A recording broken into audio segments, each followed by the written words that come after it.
Hola familia, es un gusto nuevamente estar estudiando con ustedes los mandamientos de esta semana. Vamos a estar estudiando los mandamientos de la porción Nazo contiene 18 mandamientos y vamos a estar utilizando lo que es la metodología de estudio de mi maestro Rico Cortés. Vamos a estar estudiando lo que es el texto bíblico o vamos a estar estudiando dos versículos y vamos a estar estudiándolo utilizando lo que es la legalidad bíblica y vamos a estar utilizando el vocabulario bíblico. Cuando nosotros estudiamos algunas cosas, específicamente algunas cosas que tienen que ver con el templo, debemos considerar el vocabulario legal que está utilizando en esos versículos. El libro de Números contiene 52 mandamientos. Esos 52 mandamientos, la porción de Nazó contiene 18 de esos mandamientos.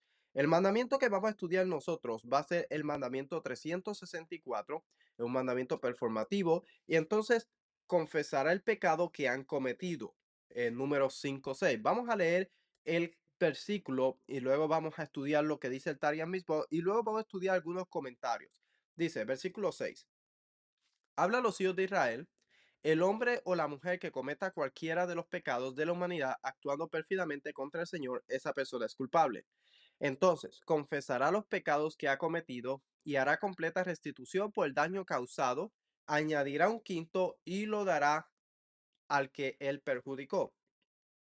Entonces, vamos a estudiar el Tarian Misbol, lo que dice, y luego de eso vamos a estudiar lo que es las distintas palabras que utiliza y el vocabulario legal bíblico que está utilizando. Ok, dice, es un mandamiento confesar los pecados verbalmente. Si alguien ha transgredido alguno de los mandamientos de Hashem, ya sea deliberadamente o sin darse cuenta, y desea hacer teshuva, debe confesar sus malas acciones ante Hashem.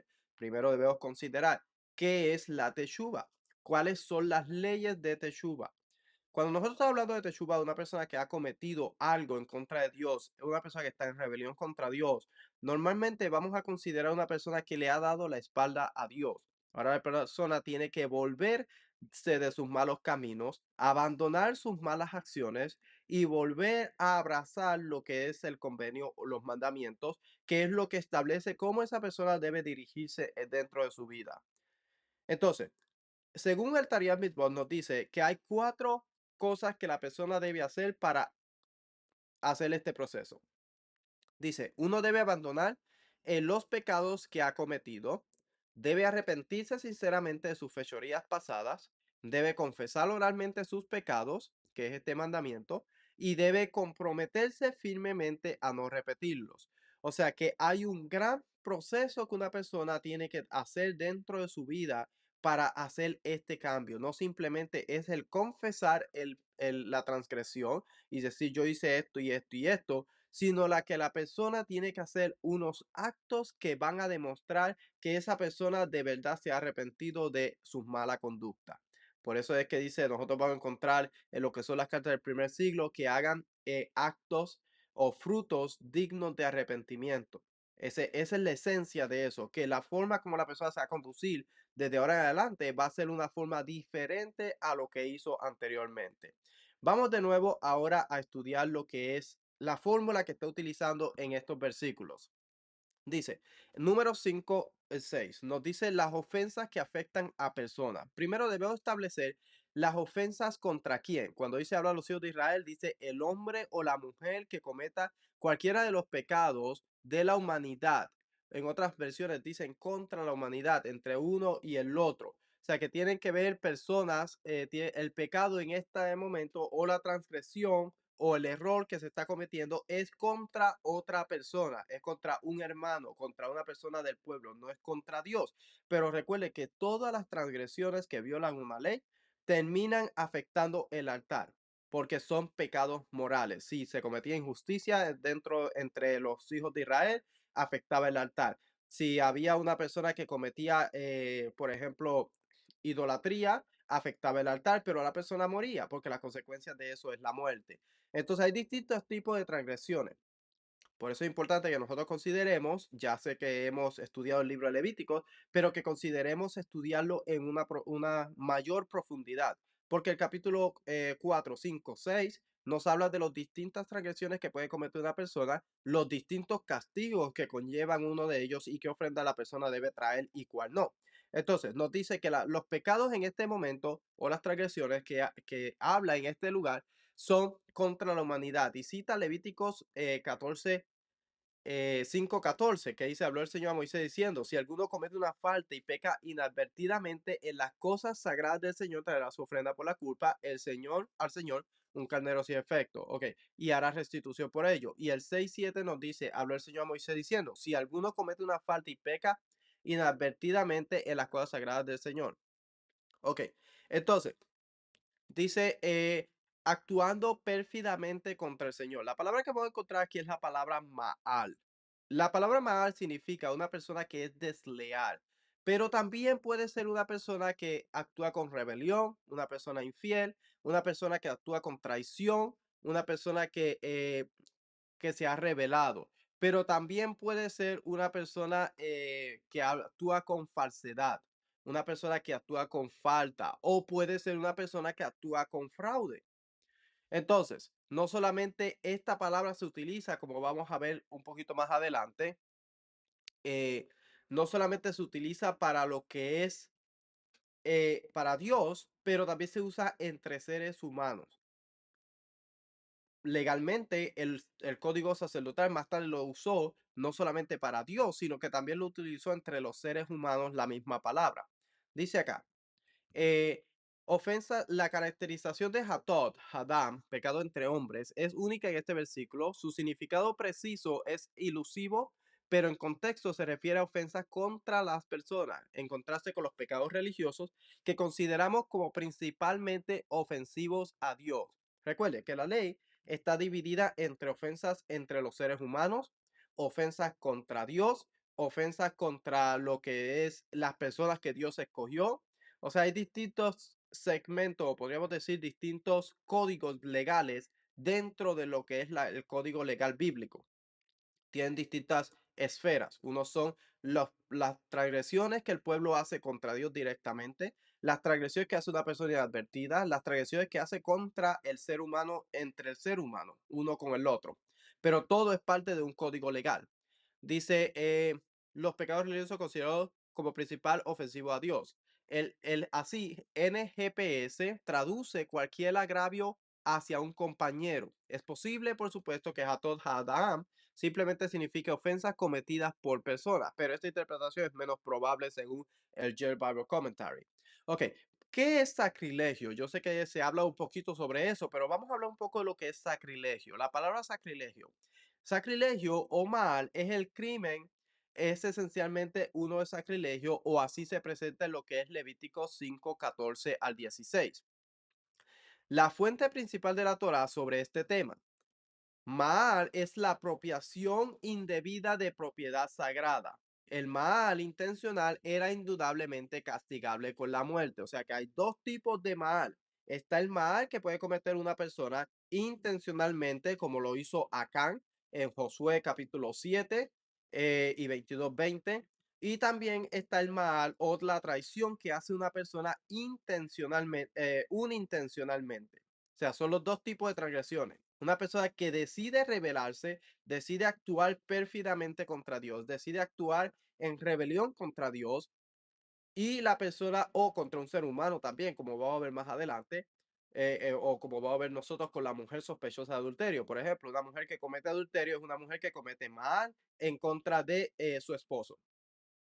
Pero también está el mal unintencional. Por ejemplo, Levíticos capítulo 5, 14 y 16 nos dice, si alguno comete una falta y peca inadvertidamente en las cosas sagradas del Señor, traerá su ofrenda por la culpa. O sea que no deja de contaminar el altar. Recuerde que una falta es una falta. Lo que hace la persona en contra de Dios, por ejemplo, aquí la palabra falta es la palabra mal. O sea que si una persona inadvertidamente actúa desleal, con infidelidad, con fraude, con traición hacia Dios, pero fue inadvertidamente, esa persona debe traer una ofrenda a Dios. Por ejemplo, tenemos un ejemplo bíblico.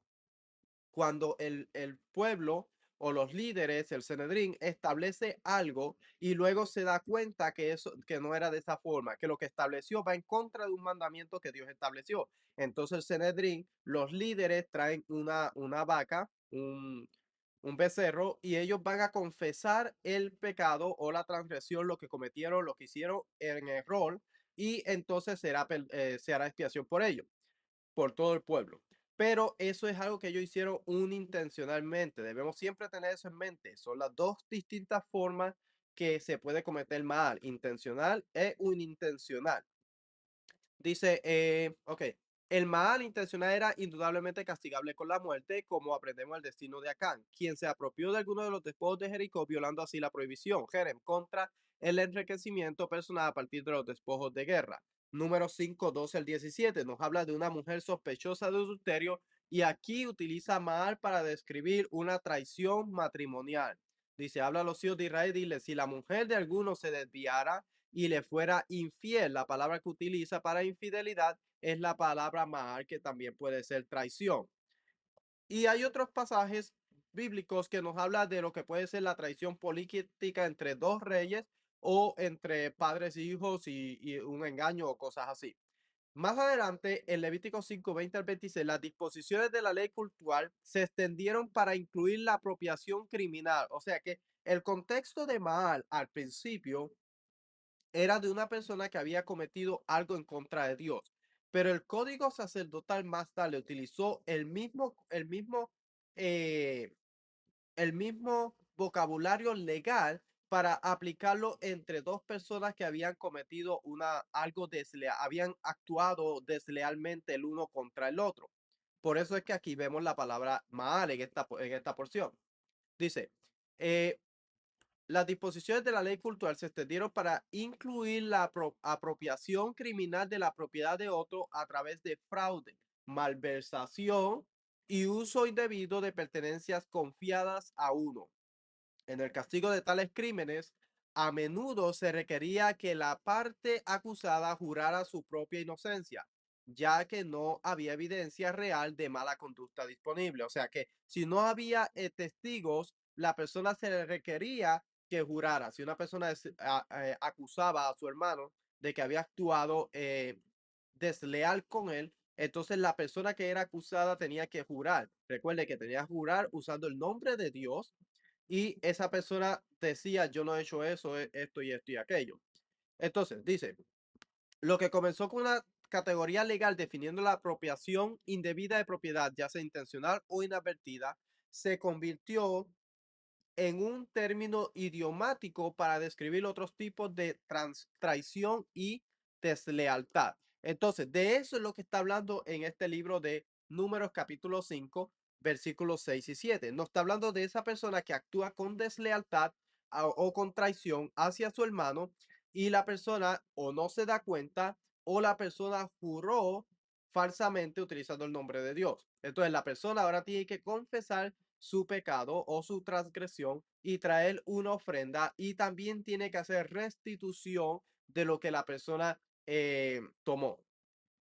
Dice, en el contexto actual, la referencia es la culpa incurrida por cometer una ofensa a través de la violación de la ley. El término estático, asham, también es común en la legislación sacerdotal que regula todo tipo de ofensas que requieren expiación ritual. Esta legislación se prescribe principalmente en Levíticos 4 y 5, donde encontramos en la prótesis de formulaciones legales casuísticas referencias repetidas a incurrir en culpa expresadas por el verbo estático asam, por ejemplo, en Levíticos 4:14.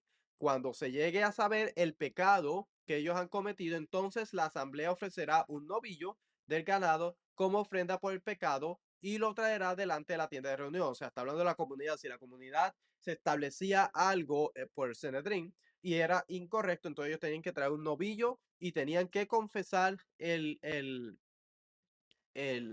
tenían que confesar lo que habían cometido ellos y luego ofrecer el novillo. En tales, vamos a ver si aquí habla, dice, se les hará saber, ok, y si se les hace saber el pecado que han cometido, traerá como ofrenda un macho cabrío sin defecto, y si se le hace traer el cometido, traerá su ofrenda una cabra sin defecto por el pecado que ha cometido. Y el versículo 5, 3 y 4 también habla si alguien toca inmundicia humana de cualquier clase, que sea la inmundicia con que se contamine sin darse cuenta, y después llega a saberlo, será culpable.